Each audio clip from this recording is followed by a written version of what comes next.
Hi guys, Terry here with another video, and we're going to combine Terry's tie-ins and Terry's Miscellaneous Days of Halloween, both of which I've been slacking on.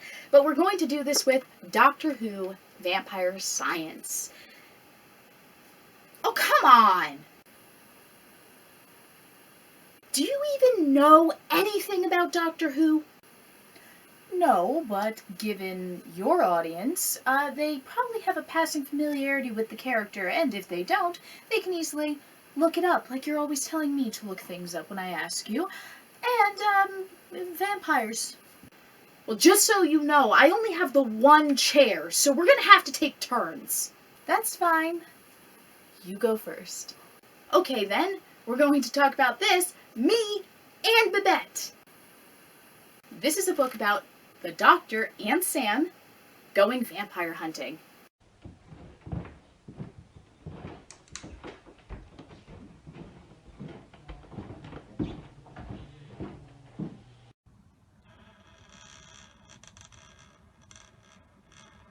Don't you dare touch me!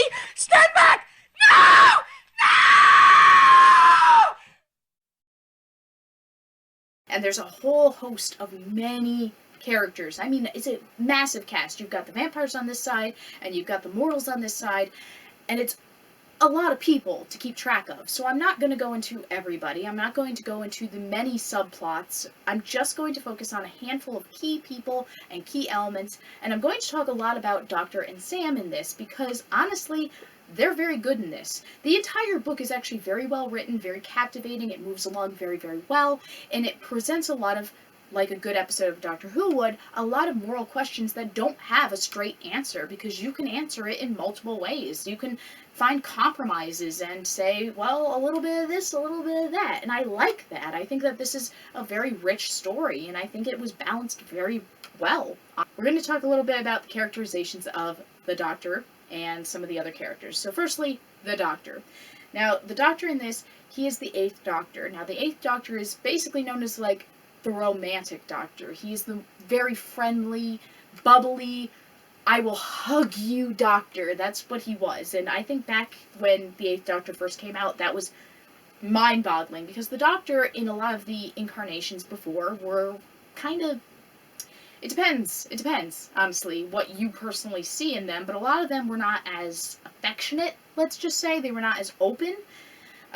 They weren't as, like, here, let me cook you breakfast, because he cooks breakfast several dozen times for people in this book.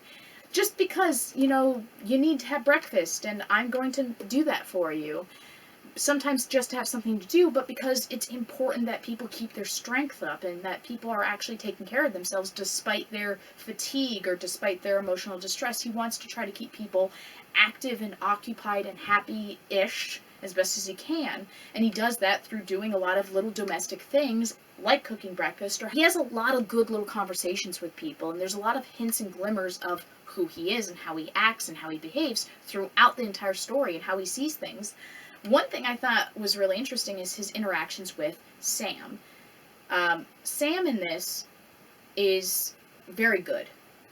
She is absolutely amazing in this. Sam is this young girl, about 17, and you get the feeling that in between the first book and this book, she's actually had some other adventures with the Doctor, and she's faced down some big baddies and such.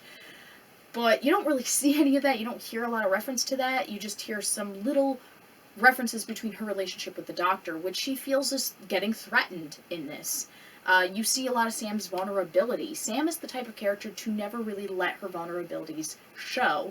She tries very hard to appear very mature and tough and strong at all times, very cool. She's only 17, but she wants to appear stronger and older than she is, like a lot of teenagers do. And she also wants to prove that she's not all talk. You know, she grew up, I can't remember, I think she grew up relatively wealthy and well off and nice and such.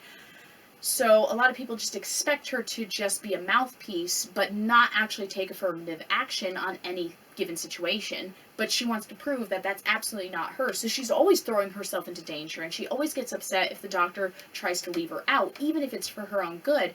And even though she gets attacked, and we get to see a lot of Sam's vulnerabilities and inner thoughts in this, she doesn't always give voice to them. That's an important character trait. A lot of the stuff she keeps in, but a lot of the stuff she is giving out. When she can't take anymore, she'll say something. She starts questioning her place on the TARDIS. Now, I don't know how long between the two books she's been on the TARDIS for, but it's implied it's been a little while. She and the Doctor have this great cute little scene where they put together her bedroom. She's reminiscing about putting together her bedroom, and she gets to pick all of this wonderful furniture from different time periods, and it's so fun, and they're getting along really good. But it's not her bedroom, is it? And it's not her furniture, is it? Yes, she's in this amazing situation, and it's so wonderful, but she's not the first person to be in that bedroom. She's not the first person to be there.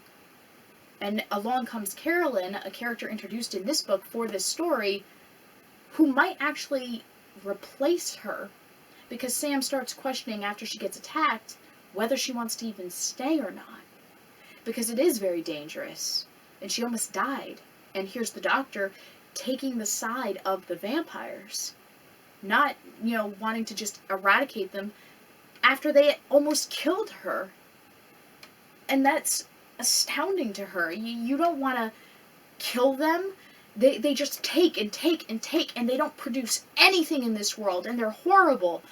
But meanwhile, he does say, but they do have things that are worthwhile, and if we can find a way to work with them and give them a way to feed without killing human beings, find a blood substitute of some kind, if we could work together, there's so much that they could give us. They are thinking, feeling creatures. They have merit, not just because of what they are, but they have value as individuals, and we should try our best to work with them. We should try to negotiate a peace between us. Sam doesn't acknowledge that. She doesn't want that, and the Doctor is kind of like, well, we're both right. We are both right. And that's also a testament to his character, too. He always wants to extend the hand of friendship first, but is willing to take action, deadly action, if absolutely necessary. It will be his last resort, but he absolutely will do it. And so, as I mentioned, there's a character named Carolyn. I find her very interesting. She is a very sweet person who is average.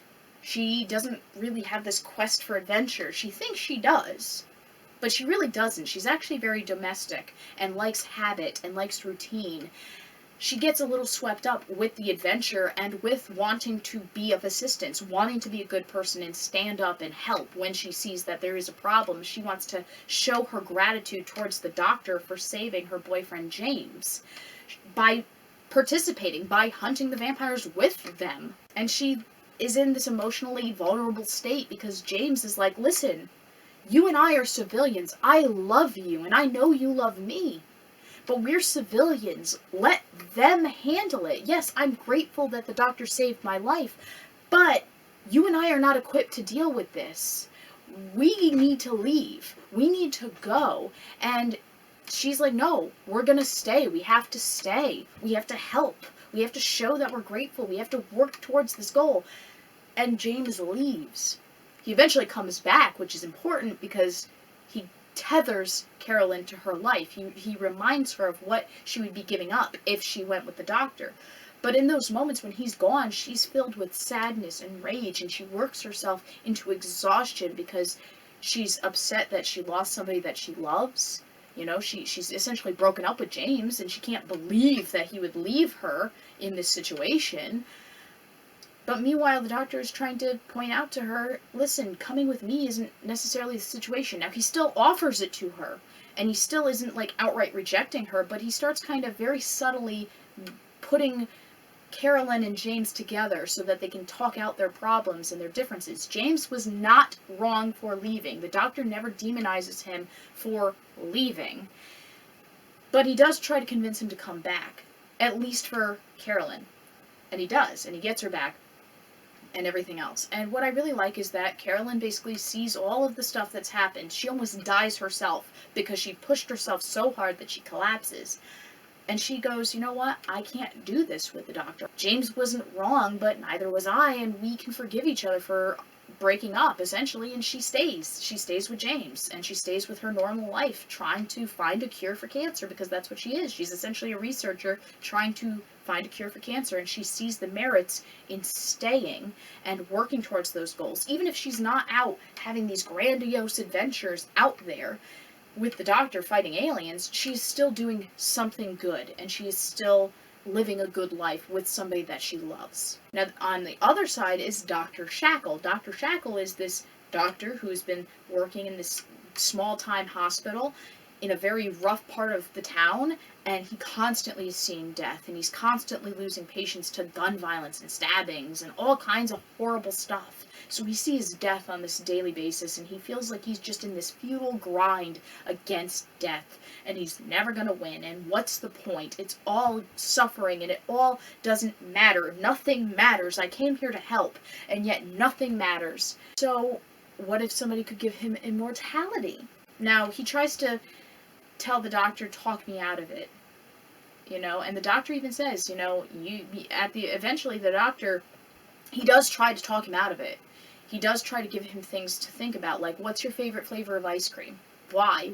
What's your favorite flavor? And it's strawberry. So he actually has the girls get him a carton of strawberry ice cream. Shackle doesn't eat it. Shackle's been pushed so far to the limit that he is just a broken man, and he's been given an offer that he can't refuse.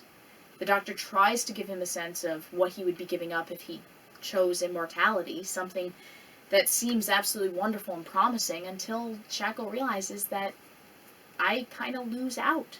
Shackle survives in this. He's the only one of the vampires to stay a vampire and survive the attack. And he regrets his actions, but now he kind of wonders, well, what do I do now? I've lost everybody in this coven. So that's basically the entire story, is that the Doctor is trying to establish a peace between the vampires and the humans.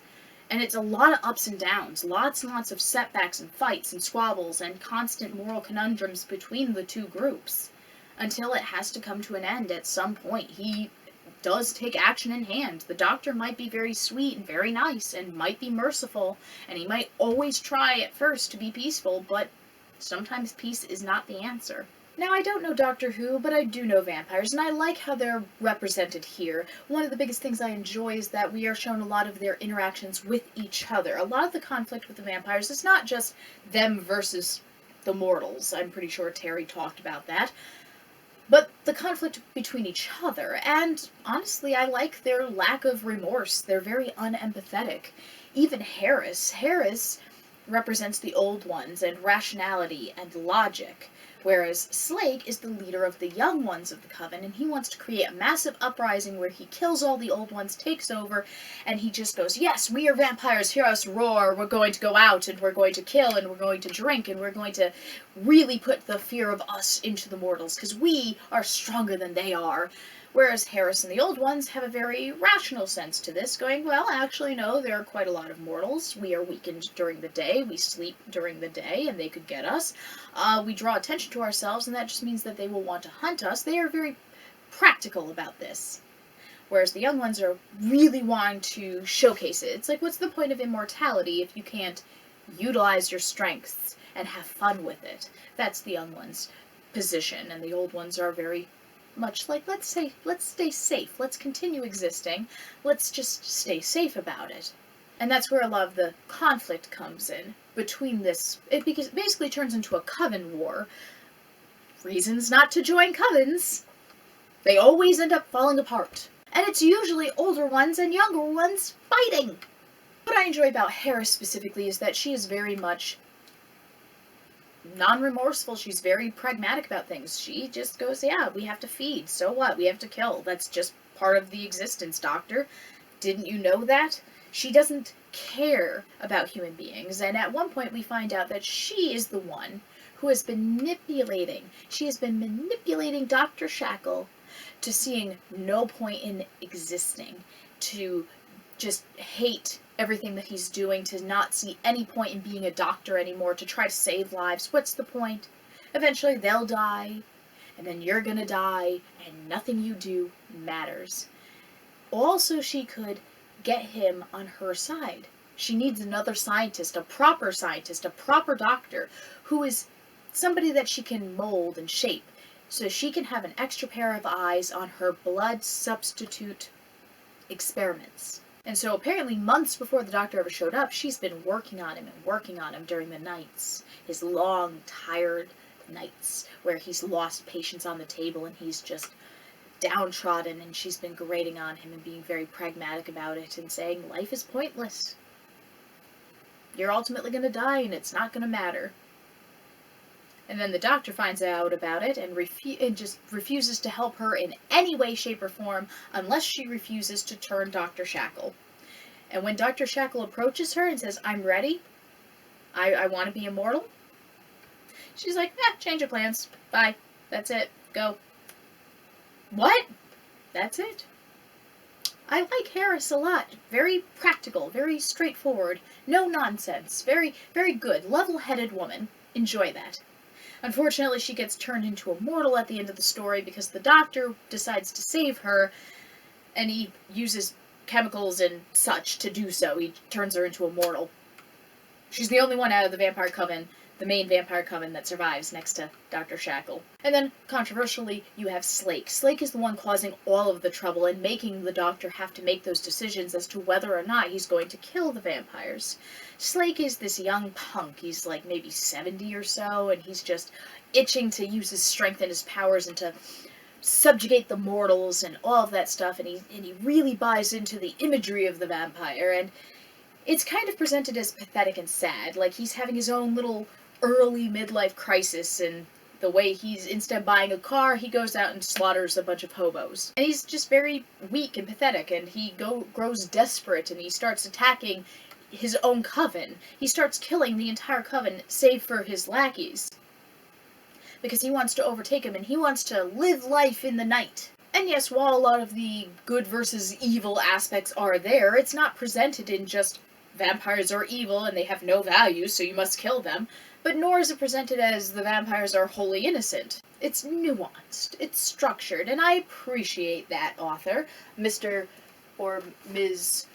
Jonathan Bloom and Kate Orman. I appreciate you giving good representation to vampires. Well-rounded, nuanced vampires. Absolutely unrepentant for being what they are, but debating on how to be so. I honestly think that this book is pretty well worth the read. Even if vampires die in it. A lot.